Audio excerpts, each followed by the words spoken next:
Assalamualaikum warahmatullahi wabarakatuh. Yang saya hormati Ibu dosen pengampu mata kuliah Pendidikan Pancasila, Ibu Umi Nadhiroh, SPDI, SPD, MPD, dan juga teman-temanku semua yang selalu saya banggakan. Perkenalkan, nama saya Huizanul Ulfa, nomor induk mahasiswa 12220. Saya adalah mahasiswa Prodi PGMI semester 1, kelas B1, hari Kamis dan Jumat. Pada kesempatan kali ini saya akan mempresentasikan materi pendidikan anti korupsi.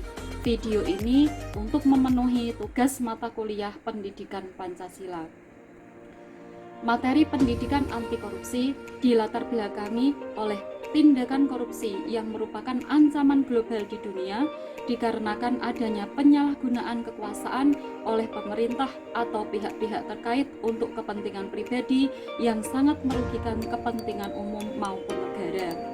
Indonesia merupakan negara yang identik dengan kasus korupsi. Terbukti banyak sekali kasus-kasus korupsi yang terjadi di Indonesia. Selama ini telah dilakukan berbagai upaya dalam pencegahan dan pemberantasan korupsi, salah satunya yaitu melalui pendidikan. Hal ini mengarah pada pokok pembahasan kita, yaitu pendidikan anti korupsi.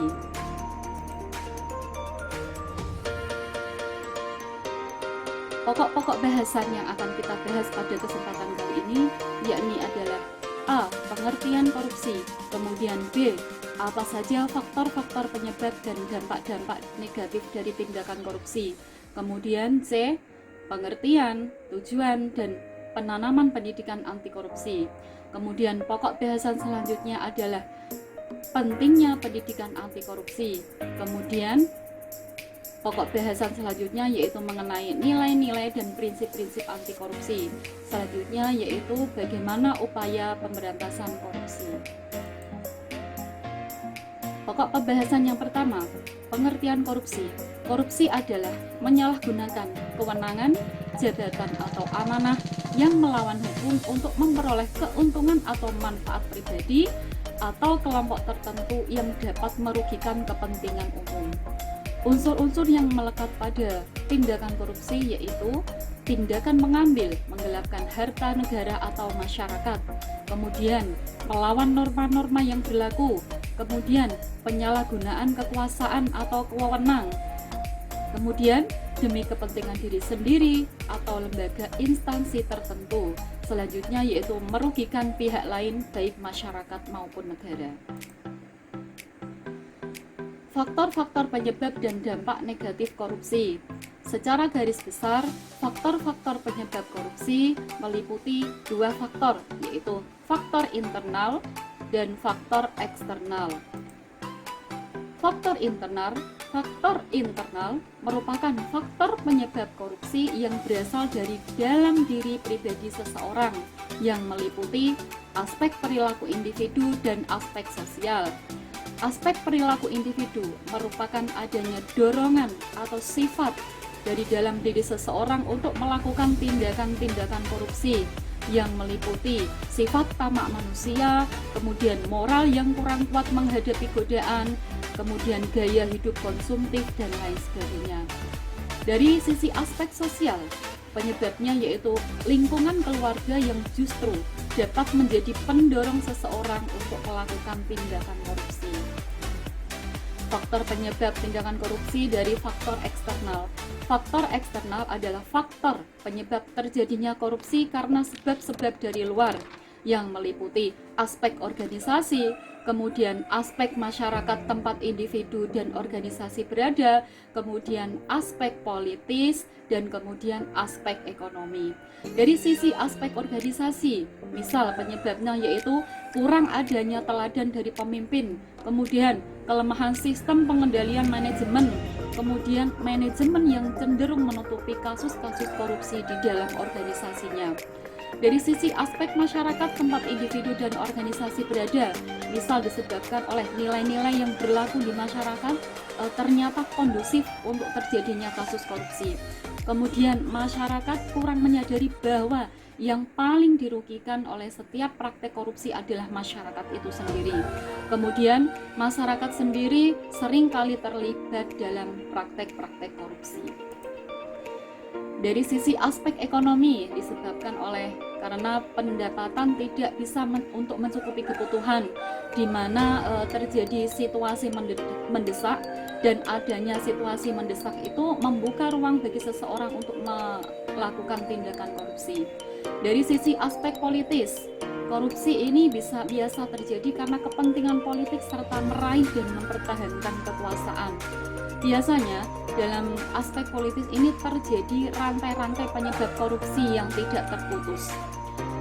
Di dalam kegiatan pemilu misal banyak terjadi politik uang atau membeli suara, kasus suap menyuap untuk membeli suara, sehingga anggota atau golongan yang membeli suara itu bertujuan untuk memenangkan pemilu. Di sini adalah contoh nyata dari kasus korupsi. Tindakan korupsi akan selalu membawa dampak negatif bagi kepentingan umum maupun negara. Dampaknya meliputi apa saja? Banyak sekali dampaknya, yakni misal dampak terhadap ekonomi, kemudian dampak sosial dan kemiskinan masyarakat. Dampak selanjutnya yaitu runtuhnya otoritas pemerintahan. Kemudian dampak selanjutnya dampak terhadap politik dan demokrasi. Berdampak juga terhadap penegakan hukum. Kemudian dampaknya juga terhadap pertahanan dan keamanan, dan juga memberikan dampak negatif terhadap kerusakan lingkungan. Pengertian, tujuan, dan penanaman pendidikan anti korupsi.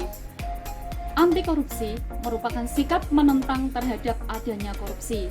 Jadi, pengertian pendidikan anti korupsi adalah usaha sadar untuk memberikan pemahaman dan pencegahan terjadinya perbuatan korupsi yang dilakukan melalui pendidikan formal di sekolah, pendidikan informal di lingkungan keluarga, serta pendidikan non-formal di masyarakat. Tujuan-tujuan pendidikan anti korupsi yakni meliputi A. Pembentukan pengetahuan dan pemahaman mengenai berbagai bentuk korupsi dan aspek-aspeknya. Kemudian tujuan yang selanjutnya yaitu perubahan persepsi dan sikap terhadap korupsi. Kemudian juga pembentukan keterampilan dan kecakapan baru yang dibutuhkan untuk melawan korupsi. Kemudian tujuan yang selanjutnya yaitu menciptakan generasi muda bermoral baik serta membangun karakter teladan agar generasi muda tidak melakukan tindakan korupsi sejak dini. Pokok pembahasan selanjutnya yaitu tentang penanaman pendidikan anti korupsi.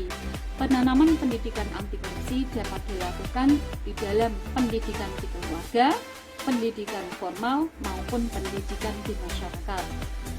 Dalam pendidikan di keluarga, penanaman nilai-nilai karakter di keluarga yaitu termasuk di dalamnya nilai kejujuran dan nilai-nilai anti korupsi harus selalu ditanamkan di dalam keluarga. Teladan yang baik dari orang tua, kemudian penanaman nilai-nilai karakter tersebut akan membentuk karakter yang baik bagi anak, mengingat pendidikan di keluarga adalah sekolah pertama bagi anak. Kemudian pendidikan formal, penanaman nilai-nilai karakter anti korupsi juga harus selalu dilakukan baik di lingkungan sekolah maupun di perguruan tinggi. Kemudian yang selanjutnya yaitu pendidikan di masyarakat dengan cara melakukan sosialisasi kepada masyarakat tentang penanaman pendidikan anti korupsi dan dampak-dampak korupsi. Diharapkan dengan pendidikan di masyarakat ini akan mampu menjadikan masyarakat itu paham tentang seluk-beluk korupsi, kemudian masyarakat juga ikut andil berperan serta dalam pencegahan dan pencegahan tindakan-tindakan korupsi. Kemudian pentingnya pendidikan anti korupsi.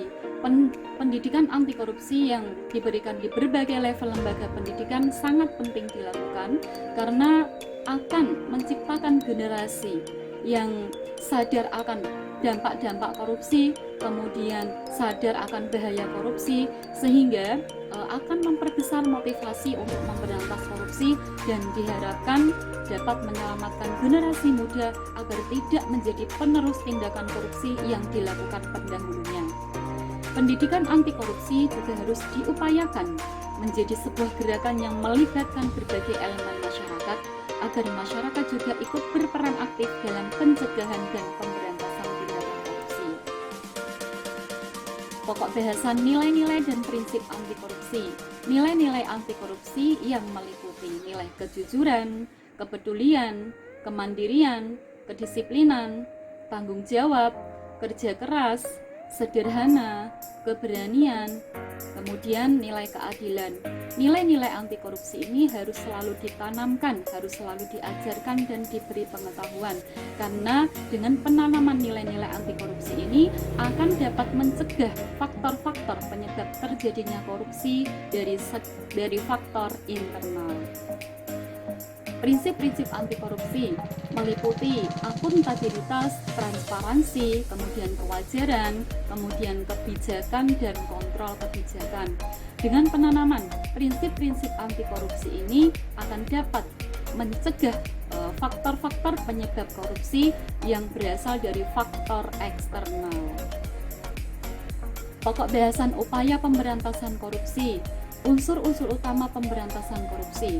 Dalam strategi pemberantasan korupsi terdapat 3 unsur utama, yaitu meliputi pencegahan, penindakan, dan peran serta masyarakat. Berbagai strategi dan upaya pemberantasan korupsi dapat dilakukan dengan cara pembentukan lembaga anti korupsi. Di Indonesia sudah dibentuk Komisi Pemberantasan Korupsi atau KPK yang merupakan lembaga yang secara khusus dibentuk untuk memberantas kasus-kasus korupsi. Langkah selanjutnya yaitu pencegahan korupsi di sektor publik. Kemudian langkah selanjutnya pencegahan sosial dan pemberdayaan masyarakat. Kemudian pencegahan dengan memasukkan pendidikan anti korupsi di sekolah ataupun di perguruan tinggi.